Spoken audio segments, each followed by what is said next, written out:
अंतरिक्ष को लेकर हमारे मन में कई सवाल उठते रहते हैं कि क्या धरती के बाहर भी जीवन है? क्या वाकई धरती जैसा कोई ग्रह अंतरिक्ष में है और वहाँ एलियंस रह रहे हैं?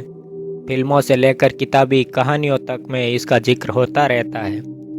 अब सोचिए, अगर अंतरिक्ष में कोई इंसान फंस जाए या फिर अंतरिक्ष में किसी इंसान की मृत्यु हो जाए तो उसके शरीर का क्या होगा?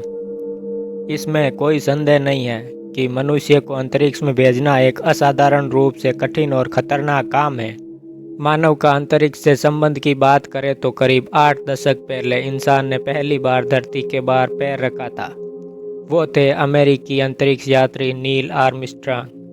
अपोलो 11 मिशन के तहत अमेरिकी अंतरिक्ष एजेंसी नासा ने इस मिशन को पूरा किया था। इससे पहले चूहों को कभी कुत्तों को अंतरिक्ष में भेजा गया था। अंतरिक्ष मिशन में अभी तक तमाम प्रयोगों में लगभग 20 लोग मारे जा चुके हैं। 1986 से 2003 की नासा अंतरिक्ष शटल त्रासदी में 14, 1971 के सोयूज 11 मिशन के दौरान 3 अंतरिक्ष यात्री और 1967 में अपोलो 1 लॉन्च के पेड़ की आग लगने से 3 अंतरिक्ष यात्रियों की मौत हुई थी। नासा की योजना है कि 2025 में चंद्रमा पर एक दल को भेजा जाए और अगले दशक में मंगल ग्रह पर अंतरिक्ष यात्रियों को भेजेंगे। जैसे जैसे अंतरिक्ष की यात्रा आम होती जा रही है, वैसे वैसे यह संभावना भी बढ़ती जा रही है कि अगर अंतरिक्ष में कोई भी इंसान फंस जाता है या फिर रास्ते में किसी की मौत हो जाती है तो उसके शरीर का क्या होगा।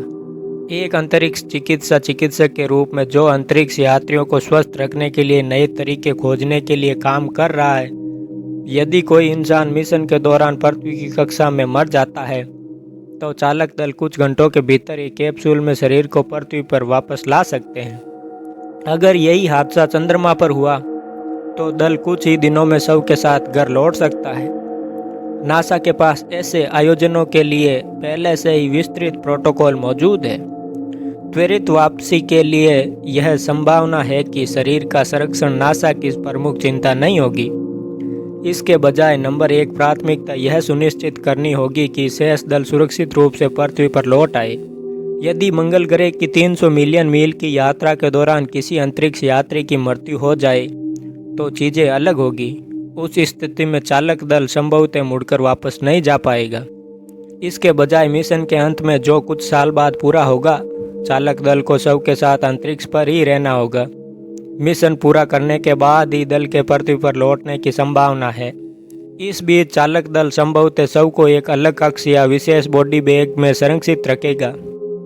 अंतरिक्ष यान के अंदर स्थिर तापमान और आर्द्रता सैद्धांतिक रूप से शरीर को सुरक्षित करने में मदद करेगी, लेकिन ये सभी परिदृश्य तभी लागू होंगे जब किसी की मौत अंतरिक्ष स्टेशन या अंतरिक्ष यान जैसे दबाव वाले वातावरण में हुई हो। मान लीजिए कि अंतरिक्ष यात्री की मंगल की सतह पर उतरने के बाद मृत्यु हो गई। मंगल ग्रह पर दाह संस्कार नहीं किया जा सकता। इसके लिए बहुत अधिक ऊर्जा की आवश्यकता होती है।